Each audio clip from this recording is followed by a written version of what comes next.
은혜 받으실 하나님의 말씀은 마태복음 5장 1절로 7절에 있는 말씀입니다. 이 계시의 말씀을 읽을 때에 오늘도 우리와 함께 하시는 주님의 음성으로 들려줄 수 있기를 원합니다. 함께 낭독을 합니다. 예수께서 무리를 보시고 산에 올라가 앉으시니 제자들이 나온지라 입을 열어 가르쳐 이르시되 심령이 가난한 자는 복이 있나니 천국이 그들의 것이며 애통하는 자는 복이 있나니 그들이 위로를 받을 것이며 온유한 자는 복이 있나니 그들이 땅을 기업으로 받을 것이며 의에 줄이고 목마른 자는 복이 있나니 그들이 배부를 것이며 긍휼히 여기는 자는 복이 있나니 그들이 긍휼히 여김을 받을 것이며. 미국 뉴욕에 가면 나과다라고 하는 공항이 있습니다. 이 나과다는 사람의 이름인데 뉴욕시장을 지낸 분입니다. 그의 아름다운 삶 때문에 그를 기념하기 위해서 뉴욕에 있는 공항을 나과다 공항이라 이렇게 이름을 붙여지게 된 곳입니다. 이 나과다라고 하는 분이 판사로 재직 중에 있을 때 한 노인이 법정에 끌려왔습니다. 어르신은 무슨 죄로 여기에 오셨습니까? 예, 저는 뉴욕 거리에서 빵을 훔쳐먹은 죄로 여기에 붙잡혀 왔습니다. 왜 빵을 훔쳐먹었습니까? 너무너무 배가 고파서 길을 가다가 나도 모르게 빵을 훔치고 말았습니다. 어르신이 남의 물건을 훔쳤으니 벌금으로 $10를 판결합니다. 판사님, 저는 돈이 없어요. 용서해 주십시오. 그때 판사는 자신의 호주머니에서 $10를 꺼내면서 이렇게 말했습니다. 제가 벌금을 내겠습니다. 이토록 굶주린 형제가 있음에도 불구하고 나는 배불리 먹고 살았으니 그 죄를 회개하며 그 대신 벌금을 내가 내겠습니다. 이 자리에 계신 방청객 여러분들도 저와 같은 죄를 지었다고 생각이 되시거든 내가 모자를 좀 돌릴 테니 그 모자에다가 헌금을 좀 하십시오. 이렇게 해서 그 재판 방청석에 앉아있던 사람들에게 모자가 돌려지게 되고 얼마의 돈이 모아지게 된 것입니다. 판사는 그 모아진 돈을 그 노인에게 돌려주면서 돌아가서 이제부터는 죄를 짓지 말고 이곳에 다시 오지 마십시오 라고 권면하고 보냈더라는 겁니다. 이러한 마음이 긍휼히 여기는 마음입니다. 예수님은 5번째 복으로 긍휼히 여기는 자는 복이 있나니 그들이 긍휼히 여김을 받을 것이며 그랬습니다. 긍휼히 여기는 자가 복이 있다는 말입니다. 예수님이 긍휼에 대해서 말씀하시던 그 당시의 상황은 로마가 세계를 지배하고 있던 시대였습니다. 로마가 세계를 지배하면서 강력한 군사력으로 무자비한 폭력을 행사했습니다. 힘 있는 자가 능력 있는 자고 힘 있는 자가 승리하는 시대였습니다. 그래서 당시에 로마의 사상가들은 긍휼이야말로 영혼의 질병이라고 외치면서 사나이 대장부들이 지닐 감성이 아니다 이렇게 가르치고 있었습니다. 긍휼이라고 하는 것은 연약한 자가 갖는 심성이라는 것이지요. 노예들은 주인의 손에 무참히 살해되기도 하고 어린이들의 인격이 무시되고 여인들의 인권이 짓밟히던 시대였습니다. 바로 이런 시대, 이런 사회 속에서 예수님이 나타나 말씀하시는 겁니다. 긍휼히 여기는 자는 복이 있나니 그들이 긍휼히 여김을 받을 것이며, 긍휼이 영혼의 질병이거나 못난 사람이 가진 성품이 아니라 긍휼은 영혼의 행복이며 건강한 성품이라고 말씀을 하고 계신 것이지요. 천국은 무력이 정복하는 나라가 아니라 긍휼이 건설하는 나라임을 말씀하고 계신 것입니다. 그러면 긍휼이라고 하는 것은 무엇일까요? 사람은 그 성격이 대상에 따라 각각 다르게 표현된다고 합니다. 인간이 하나님을 사랑할 때 그것은 예배로 표현이 됩니다. 나보다 훌륭한 사람을 사랑할 때 그것은 존경이라고 표현합니다. 나와 같은 위치에 있는 사람을 사랑할 때 우리는 우정이라고 말합니다. 반대로 나보다 못한 사람, 나보다 어려운 처지에 있는 사람을 사랑할 때 그것을 긍휼이라고 말하는 것입니다. 긍휼은 구약에서는 시브리어로 헤세드란 단어를 썼는데 약 150번 정도 나오고요.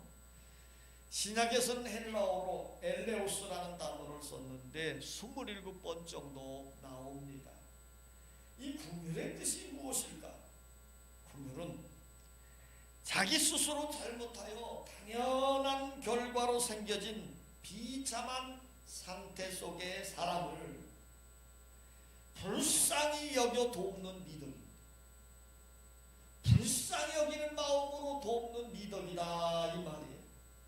그래서 이 긍휼은 하나님의 성품을 표현할 때 사용되어졌습니다. 하나님은 어떤 분이십니까? 긍휼이 풍성하신 분이십니다. 그래서 인간들이 죄를 짓고 상처받고 영원히 저주받아 지옥으로 떨어져가는 영혼들을 불쌍히 여기셔서 자신의 독생자인 예수 그리스도를 이 땅에 보내주시고 십자가에 달려 죽게 하심으로 죄값을 지불하시고 그들을 구원해 주신 것이지요. 그리고 더 나아가 하나님의 자녀들이 되게 해 주신 것입니다. 그러므로 우리는 하나님의 긍휼하심으로 놀라운 축복을 받고 하나님의 자녀들, 하나님의 백성들이 된 것임을 믿으시기 바랍니다. 그래서 설교가 토마스 왓슨은 이렇게 줬습니다. 은혜라는 단어가 죄 가운데 빠져있는 사람들을 향한 하나님의 호의라며, 긍휼은 죄의 결과로 비참한 상태 속에 있는 사람들을 향한 하나님의 애정이다. 이 긍휼을 좀 더 구체적으로 설명해 보면 따라서 합시다. 긍휼은 공감하는 것이다. 공감이라고 하는 말은 다른 사람의 입장이 되어 그와 같이 생각하고 그의 눈으로 사물을 보고 그의 감정으로 함께 느끼는 것을 말하는 겁니다. 곧 상대방의 입장에서 입장을 받고 생각해보는 삶의 자세를 가리키는 거지요.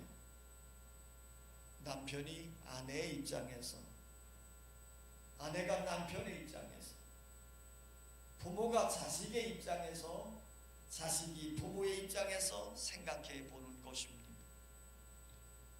사장이 직원의 입장에서, 직원이 사장의 입장에서, 목사가 교인의 입장에서, 교인이 목사의 입장에서 생각해 보는 것입니다. 그럴 때 이해가 되고 사랑하게 되고 공감하게 되는 것이지요.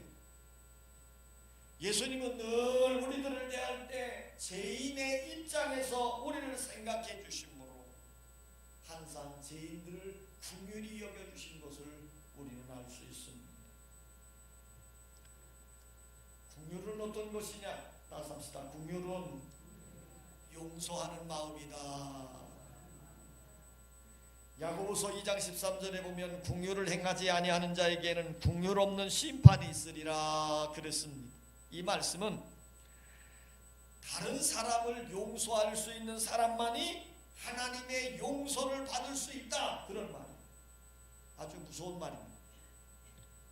만일 내가 나를 용서하지 못한다면 나도 하나님께 용서 대신에 하나님의 심판을 받을 수밖에 없다는 것이지요.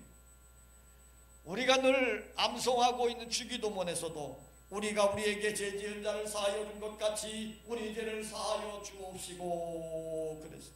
이 기도도 내가 남의 잘못을 용서해 준 것만큼 나의 죄를 용서해 달라고 기도하는, 그러나 내가 상처를 받고 배신을 당했을 때 용서한다는 것이 얼마나 어려운지 인생을 살아본 사람들은 몇 번씩 다 경험을 해보았을 겁니다. 성경은 긍휼은 용서보다 더 큰 개념입니다. 그러면 그 긍휼보다 더 큰 개념은 무엇일까요? 하나님의 사랑입니다. 우리가 하나님의 사랑을 받고 느끼고 경험하면 자동적으로 긍휼의 마음을 품게 되는 것이에요. 긍휼이 내 안에 풍성해지면 용서는 자연스럽게 나타나는 삶의 표현인 겁니다. 찬양 가수 중에 최용덕이라는 분이 계십니다. 이분이 어느 날 친한 친구와 서로 교제하고 있다가 이 친구가 자신의 일을 너무 간섭하는 것 때문에 자존심이 팍 상해버렸어요. 그래서 그 친구와 갈등 관계가 되고 좀 서먹서먹하면서 멀어지게 됐지요. 이 최용덕 씨는 신앙의 생활을 하면서 그 친구를 생각할 때마다 용서해야지, 내가 먼저 찾아가서 화해를 해야지, 그런 마음이 들다가도 그만 미적미적 미루다가 몇 주가 흘러갔습니다. 기도할 때마다 그 친구 생각이 나고 엎드릴 때마다 그 친구의 얼굴이 떠올랐지만 자존심 때문에 계속 머뭇거리고 있는 거예요. 그러던 어느 날 새벽에 그 친구가 먼저 자기를 찾아온 겁니다. 그리고는 그 친구가 진심으로 자기에게 용서를 구하는 거예요. 화해의 기회를 빼앗겨버린 최용덕 씨는 부끄러운 마음으로 고개를 들 수 없었고 친구의 손을 꼭 붙들고 흐느끼다가 펜을 들어 이 노래를 지었습니다. 내가 먼저 손 내밀지 못하고 내가 먼저 용서하지 못하고 내가 먼저 웃음 주지 못하고 이렇게 머뭇거리고 있네. 그가 먼저 손 내밀기 원했고 그가 먼저 용서하길 원했고 그가 먼저 웃음 주길 원했네. 나는 어찌된 사람인가. 오 간교한 나의 입술이여, 오 더러운 나의 마음이여, 내가 먼저 섬겨주지 못하고 내가 먼저 이해하지 못하고 내가 먼저 높여주지 못하고 이렇게 고집 부리고 있네. 그가 먼저 섬겨주길 원했고 그가 먼저 이해하길 원했고 그가 먼저 높여주길 원했네. 나는 어찌된 사람인가. 오 추악한 나의 욕심이여, 오 서글픈 나의 자존심이여, 왜 나의 입은 사랑을 말하면서 왜 나의 마음은 화해를 원하면서 왜 내가 먼저 져줄 수는 없는가. 왜 내가 먼저 손해볼 수 없는가.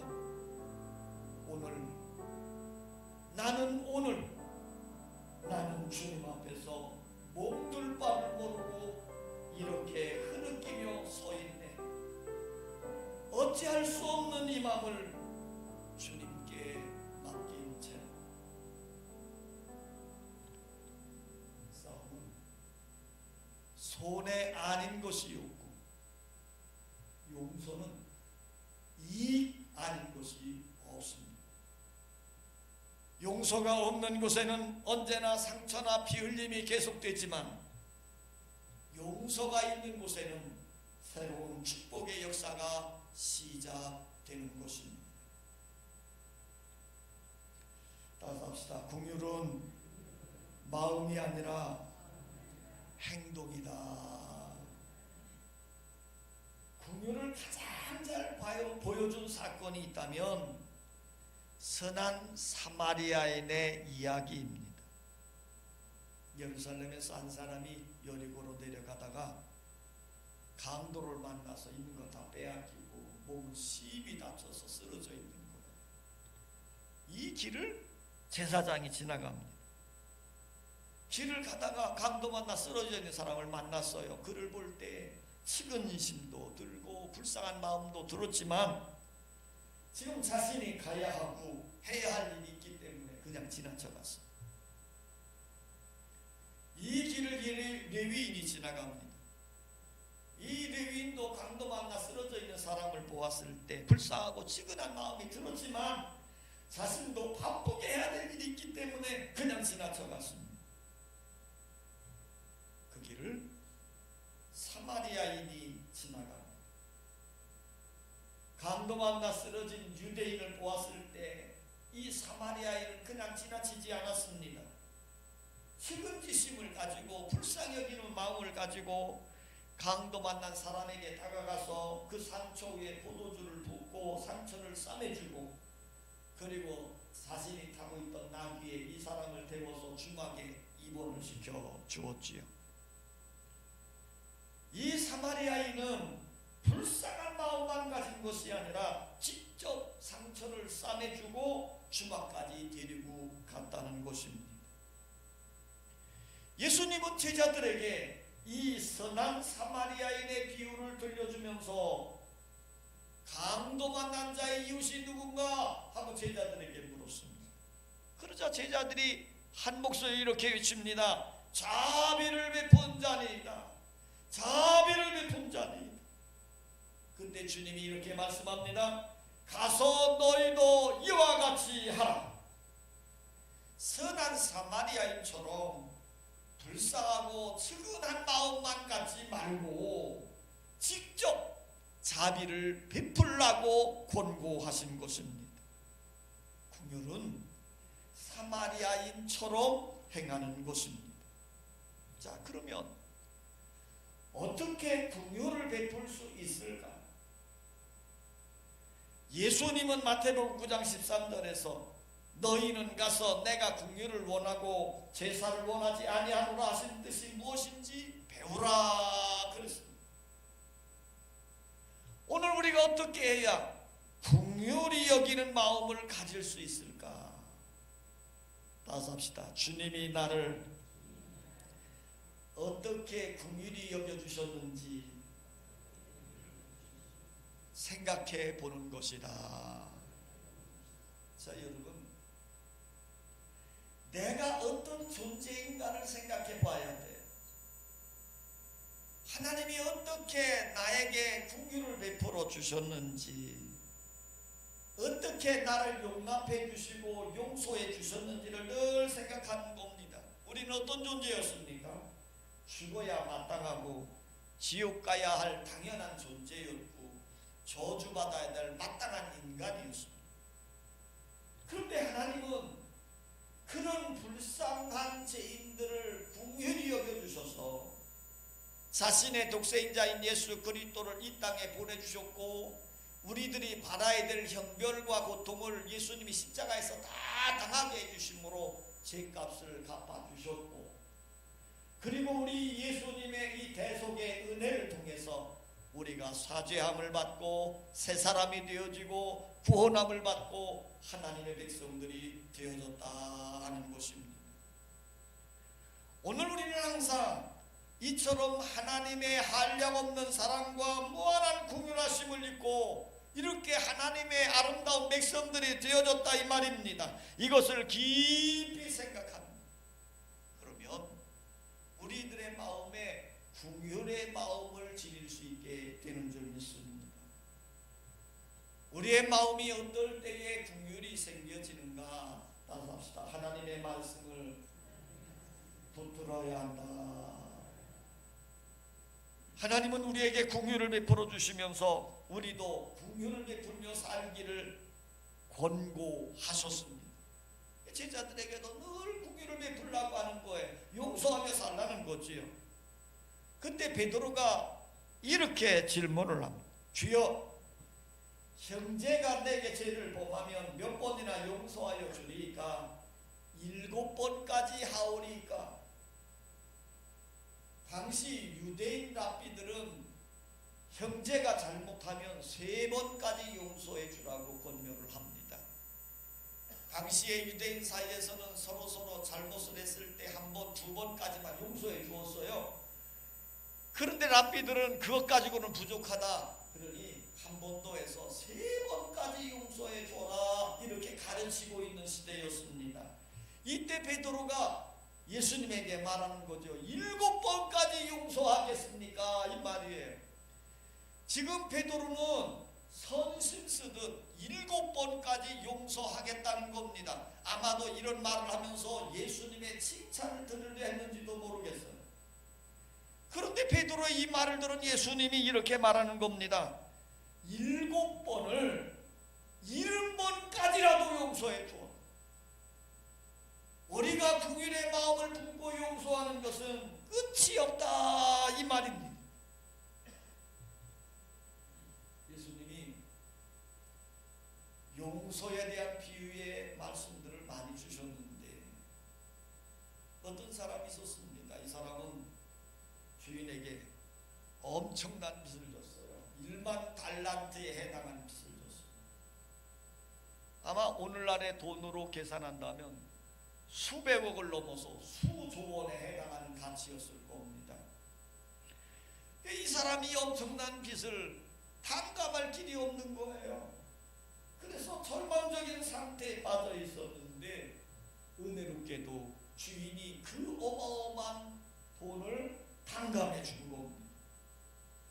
그러니 이 사람에게는 얼마나 그게 감격스러운 일이겠습니까? 이런 엄청난 빚을 탕감받고 이제는 자유로운 자가 되어진 것이거든요. 그런데 이 사람이 살아가면서 자신의 동료에게 100데나리온의 돈을 빌려준 것 같습니다. 100데나리온은 쉽게 생각하면 우리나라 돈으로 계산한다면 1000만 원 정도에 해당되는 돈일 겁니다.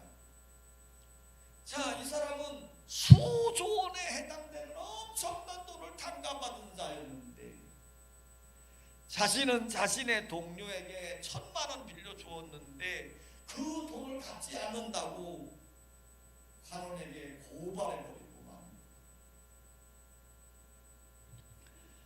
지금 예수님께서는 이 이야기를 들려주면서 자기의 동료를 고발한 그 사람을 책망하시고 있는 겁니다.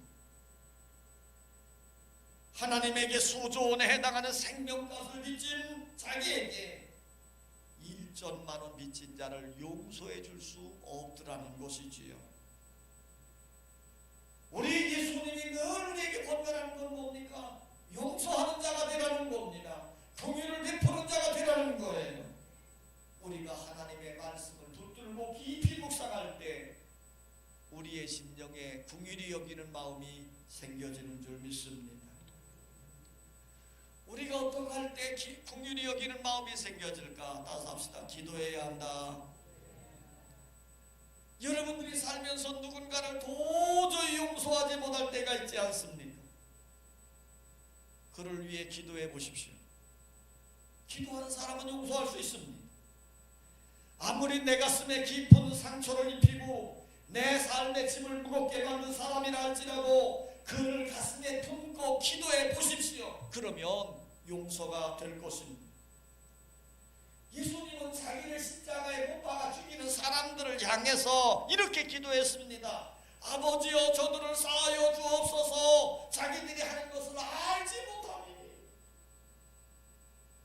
긍휼의 마음에서 나온 기도였습니다. 주님에게서 이 기도를 배웠던 스데반 집사도 돌에 맞아 순교해 가면서 이런 기도를 했습니다. 주여 이 죄를 그들에게 돌리지 마옵소서. 여러분, 기도하는 사람은 용서할 수 있습니다. 기도하는 사람의 마음에 긍휼한 마음이 깊이 자리 잡기 때문이지요. 오늘 예수님은 이렇게 말씀합니다. 긍휼을 베풀면 나도 긍휼히 여김을 받는, 내가 용서하면 나도 용서함을 받는다, 이렇게 말씀하시는 거예요. 긍휼히 여기는 자는 복이 있나니 그들이 긍휼히 여김을 받을 것이며, 긍휼히 여기는 자가 긍휼히 여김을 받는다는 것입니다. 여기서 그들이라는 말을 강조하고 있습니다. 그들만이, 긍휼히 여기는 자들만이 긍휼히 여김을 받게 된다는 것이에요. 누구에게 긍휼히 여김을 받는다는 것입니까? 이웃이나 다른 사람들에게 긍휼히 여김을 받게 되고, 더 나아가 하나님께로부터 긍휼히 여김을 받을 수 있다는 말이에요. 내가 다른 사람을 불쌍히 여길 때 다른 사람이 나를 불쌍히 여겨주고 하나님이 나를 불쌍히 여겨주신다는 말이에요. 그렇기 때문에 우리가 늘 주기도문을 암송할 때 우리가 우리에게 죄 지은 자를 사하여 준 것 같이 우리 죄를 사하여 주시옵고, 우리가 죄 지은 자를 용서해 주었으니 우리 하나님도 우리의 죄를 용서해 달라고 기도하는 것이거든요. 오늘 주님은 우리에게 놀라운 복을 선언합니다. 긍휼히 여기는 자는 복이 있나니 그들이 긍휼히 여김을 받을 것이며, 긍휼은 축복을 동반합니다. 긍휼히 여기는 자는 복이 있나니, 긍휼히 여기는 자는 복이 있기에 긍휼히 여김을 받는다는 것입니다. 주님을 본받아 긍휼의 마음을 품고 긍휼히 여기는 자가 되시기를 주의 이름으로 축원합니다. 아버지 하나님, 우리는 정말 복 있는 자가 되기를 원합니다. 내가 예수를 믿고 구원함을 받아 하나님의 자녀가 되어진 것, 놀라운 축복을 받은 것이고, 이제 하나님의 자녀답게 살아가는 것이 복을 누리며 사는 것입니다. 오늘 예수님은 이렇게 말씀합니다. 긍휼히 여기는 그들이 긍휼히 여김을 받을 것이다. 주여, 이제 진정한 복은 내가 다른 일을 용서해주고 긍휼히 여겨줄 때 나도 하나님으로부터, 다른 사람으로부터 긍휼히 여김을 받고 용서함을 받을 수 있다는 것입니다. 이것이 바로 복이고 은혜입니다. 우리의 마음에 긍휼히 여기는 귀한 마음을 허락해 주셔서 늘 하나님의 제자다운, 하나님의 자녀다운 아름다운 삶을 살아가게 하여 주셔서 저들이 산 날 동안 화평케 하는 자로 화목의 제물이 되어지도록 은혜를 더해 주시옵소서. 예수님의 이름으로 기도하옵나이다.